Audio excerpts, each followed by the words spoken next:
नमस्कार, मैं हूं आपके साथ सोनी और आप देख रहे हैं न्यूज स्टेट। भारत के पड़ोसी मुल्कों में लगातार राजनीतिक अस्थिरता की खबर आ रही है। ये ताज़ा मामला बांग्लादेश से आया है। सैन्य तख्ता पलट की तस्वीरें पड़ोसी देशों से आना आम हो गया है। पाकिस्तान में इसकी तस्वीरें कई बार देखने को मिली, इसके बावजूद वहां पर राजनीतिक स्थिरता नहीं बन पाई है। आपको बता दें, अब इसी राह पर बांग्लादेश चल पड़ा है।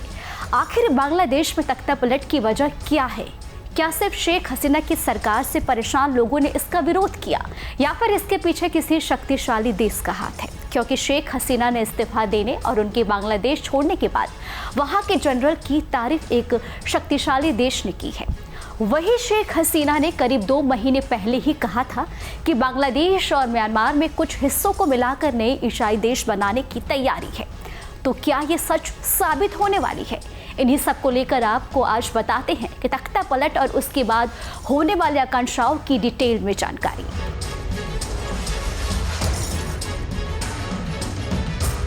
बांग्लादेश इस वक्त हिंसा के दौर से गुजर रहा है। पूर्व पीएम शेख हसीना अपनी जान बचाने के लिए देश छोड़कर भारत आ गई हैं। 2 महीने पहले शेख हसीना ने कुछ ऐसा कहा था जिससे अंतर्राष्ट्रीय राजनीति में भूचाल आ गया था। आज उनका डर सच साबित होता दिख रहा है। दिक्कत इस बात की नहीं है कि हसीना की सरकार का अब खात्मा हो चुका है। बड़ी समस्या यह है कि अगर उनका डर पूरी तरह सही साबित हो गया तो साउथ एशिया को एक नया देश मिलना तय है। यह देश बांग्लादेश और म्यांमार को मिलाकर बनेगा। यह एक ईसाई देश होगा। दरअसल बांग्लादेश में आरक्षण को लेकर उपजे इस आंदोलन से तो 2 महीने पहले ही यानी कि 29 मई को शेख हसीना का यह बयान सामने आया था। इस बयान में हसीना ने अमेरिका पर गंभीर आरोप लगाए थे। अवामी लीग के अध्यक्ष शेख हसीना ने अमेरिका का नाम लिए बिना एक बैठक में कहा था कि पूर्वी तिमोर की तरह बांग्लादेश के चटगांव और म्यांमार के कुछ हिस्सों को लेकर वो एक ईसाई देश बनाएंगे जिसका बेस बंगाल की खाड़ी में होगा। शेख हसीना ने इस बैठक में क्षेत्र स्थिरता को बाधित करने के किसी भी बाहरी प्रयास का विरोध करने की कसम खाई और कहा कि वो ऐसी साजिशों का मुकाबला करने के लिए दृढ़ है। उन्होंने इस संबंध में बिना कोई ज्यादा जानकारी दिए बस उन्होंने इतना ही कहा। यह प्रस्ताव एक प्राइवेट मैन की ओर से आया था। हसीना ने तब कहा था कि अगर मैंने किसी देश यानी कि अमेरिका को बांग्लादेश एयरबेस बनाने की इजाजत दे दी होती तो मुझे कोई समस्या नहीं होती। बता दें कि म्यांमार में इस वक्त सेना का शासन है। वहां फिलहाल सिविल वॉर की स्थिति बनी हुई है। लोग सेना द्वारा जबरन देशों में सत्ता पर बैठने का विरोध कर रहे हैं। बांग्लादेश में सटी म्यांमार की सीमा पर सेना के मुकाबले विद्रोहियों की पकड़ बेहद मजबूत है। ऐसे में अगर भविष्य में दक्षिण पूर्वी बांग्लादेश और म्यांमार के हिस्सों को मिलाकर नए देश का गठन हो जाए तो इसमें ज्यादा हैरानी नहीं होगी। हसीना ने इस बात का डर जताया था।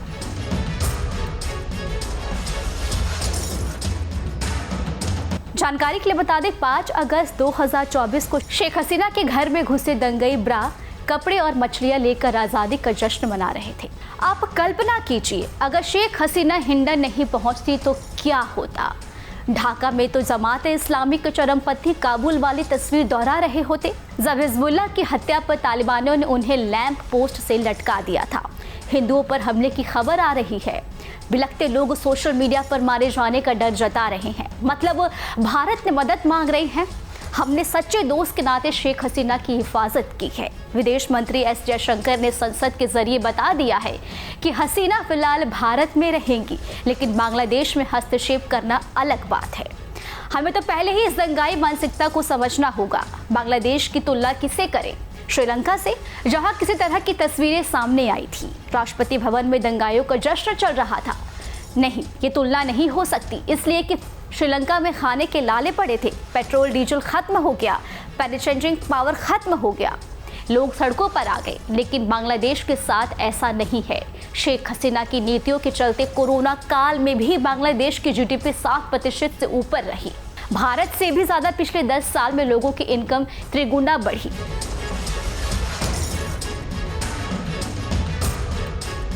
फिर क्या हुआ? क्या नौकरियों में 30% आरक्षण के विरोध ने इनका विकराल रूप हासिल कर लिया? सिर्फ इतना ही नहीं, आपको बता दें कि मार्च में तय होता है कि 1971 की आज़ादी में शामिल परिवारों के बच्चों को 30% रिजर्वेशन मिलेगा। शेख हसीना की इच्छा अपने पिता और बंगबंधु मुजीबुर रहमान का सपना पूरा करने की थी। मुजीर आज़ादी के लिए लड़ने वाले को मुक्ति योद्धा यानी योद्धा कहते थे। इस बीच ढाका यूनिवर्सिटी में इस फैसले का विरोध शुरू होता है और धीरे धीरे ये पूरे देश में फैलता है। जमात इस्लामी इस मौके के तौर पर देखता है इस्लामी छात्र शिविर की लपट हर जगह आंदोलन में घुस जाते हैं और देखते ही देखते बगबंधों के हत्यारे गुट को हवा देने के लिए पाकिस्तान परस्त जमातियों ने उत्पात मचाना शुरू कर दिया। बता दें ये उन्हीं जमातियों की तीसरी पीढ़ी के कट्टरपंथी हैं जिन्हें बेगम खालिदा जिया के पिता जियाउर रहमान के चेले जनरल हुसैन मोहम्मद इरशाद ने पाकिस्तान से न्योता देकर बुलाया था।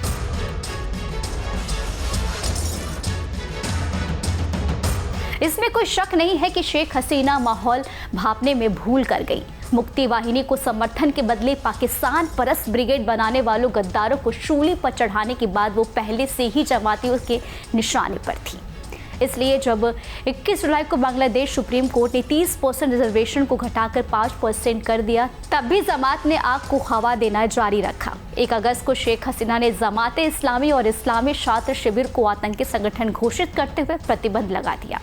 फिर शांति के बदले चारों तरफ आग फैलाने के इरादे से जमाती फैल गए।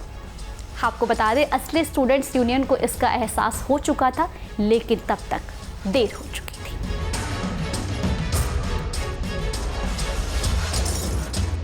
इसके साथ ही आपको बता दें बगबंधों की आदमकद प्रतिमा को जिस तरह गिराया गया वो सबसे ज्यादा चुभती है। सद्दाम हुसैन की मूर्ति के साथ ऐसे ही देखने को मिला था। सद्दाम के साथ तानाशाह का अंत हुआ समझ में आता है, लेकिन शेख मुजीब तो बांग्लादेश की आज़ादी के प्रतीक रहे हैं। तो क्या आइडिया ऑफ इंडिपेंडेंस खतरे में है? मन में शांति भाती के ख्याल आते हैं। क्या बांग्लादेश 1971 की तुलना में बदल गया है? क्या भारत से सांस्कृतिक साम्य के बदले जमात की विचारधारा ने बांग्लादेश पर कब्जा कर लिया है? अब आप कल्पना कीजिए 2001 और 2006 के बीच जमात के साथ चलने वाली बांग्लादेश के नेशनलिस्ट पार्टी की खालिदा जिया ने क्या किया। आतंकवादी संगठन जमात उल मुजाहिदीन बांग्लादेश यानी कि JMB ने पूरे भारत में नेटवर्क फैलाना शुरू किया। मुस्लिम ब्रदरहुड, हमास, अलकायदा के साथ मिलकर पूरी दुनिया को एक खलीफा के मतहत लाने का नारा देने वाली JMB ने सीमा पर टेरर कैंप लगाना शुरू कर दिया था। बता दें 2014 में वर्धमान बम ब्लास्ट से इसकी साजिश का पर्दाफाश हुआ। पिछले ही साल बोधगया में सीरियल बम धमाके इसी ने किए थे। अब 2019 में हमारी सरकार ने इससे आतंकी संगठन घोषित कर दिया। इसलिए डरना जरूरी है। पड़ोसी मुल्क ने नौजवान अगर सीरिया जैसे तकदीर चाहने लगे तो डरना लाजमी है। इसके पीछे क्या सिर्फ जमात अकेले हैं या अमेरिका, पाकिस्तान या चीन का हाथ है? कहना जल्दीबाजी होगी, लेकिन कुछ फैक्ट्स के जरिए आपको अंदाजा लगा सकते हैं। ढाका में अमेरिकी राजदूत पीटर हास को हसीना की पार्टी अवामी लीग के एक नेता ने खूब खरी खोटी सुनाई थी। पीटर हास पर खालिदा जिया का समर्थन करने के आरोप लगे। फिर छात्र आंदोलन शुरू होते ही पीटर हास बेहद गुप्त तरीके से ढाका से निकल जाते हैं। लिंक्डइन प्रोफाइल पर बताते हैं कि उन्होंने बांग्लादेश छोड़ दिया है और वो इस तरह नहीं लौटना चाहते थे, लेकिन ऐसा करना पड़ा। अमेरिकी मिलिट्री बेस बनाने के लिए लगातार शेख हसीना पर दबाव बना रहा था। ये भी सही है, अमेरिका ने सहायक विदेश मंत्री डोनाल्ड लू को बांग्लादेश चुनाव से पहले और बाद में ढाका भेजा। ये वही डिप्लोमेट है जिन पर इमरान खान ने गंभीर आरोप लगा चुके हैं। अमेरिका ने साफ तौर पर चुनाव की विश्वसनीयता पर सवाल उठाए थे और अब तख्ता पलट के बाद अमेरिकी ने बांग्लादेशी आर्मी की तारीफ की है। आप इशारा समझ सकते हैं।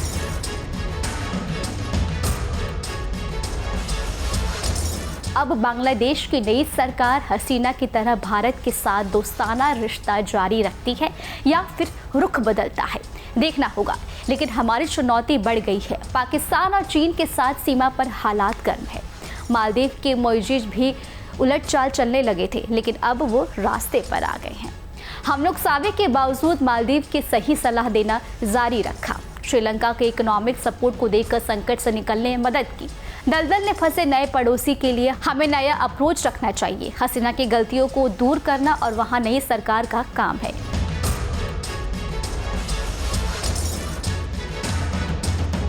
फिलहाल बांग्लादेश प्रधानमंत्री शेख हसीना के देश छोड़ जाने के बाद सेना प्रमुख ने देश को संबोधित कर अंतरिम सरकार बनाने की बात कही थी। राष्ट्रपति के प्रेस सचिव ने बताया है कि नोबेल पुरस्कार विजेता अर्थशास्त्री महमूद यूनुफ को बांग्लादेश की अंतरिम सरकार का प्रमुख बनाया गया है। राष्ट्रपति, सेना और छात्रों के बीच हुई बैठक में के बाद यह निर्णय लिया गया है। आपको बता दें पेरिस से मौजूद मोहम्मद यूनुस ने कहा है कि जब इतना बलिदान देने वाले छात्र इस कठिन समय में मुझसे नेतृत्व करने के लिए कह रहे हैं तो मैं कैसे मना कर सकता हूँ। आपको बता दें, बांग्लादेश में शेख हसीना के तख्ता पलट और हिंसा के बीच बनी अंतरिम सरकार की भविष्य, भूत और वर्तमान पर हमारे विश्लेषण आपको कैसा लगा, आप हमें कमेंट कर जरूर बताएं। वीडियो को शेयर करना बिल्कुल भी ना भूलें। न्यूज नेशन अब व्हाट्सएप पर खबरों के ताजा अपडेट के लिए न्यूज नेशन के इस QR कोड को स्कैन करें।